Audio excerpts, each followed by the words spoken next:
দোকানদার প্রতিদিনের মতোই দোকানদারি করছিল। হঠাৎ করে একদল ডাকাত এসে এই দোকানের ওপর হামলা করে বসলো দোকানদারের ওপর।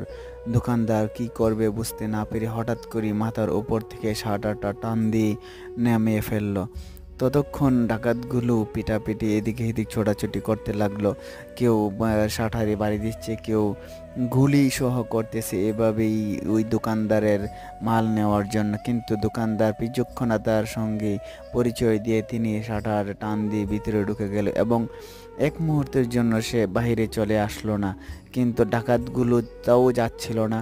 অনেক চেষ্টার পর যখন আর পারছিল না তখন বেফল হয়ে ডাকাতগুলো চলে গেল। এদিকে দোকানদার একটু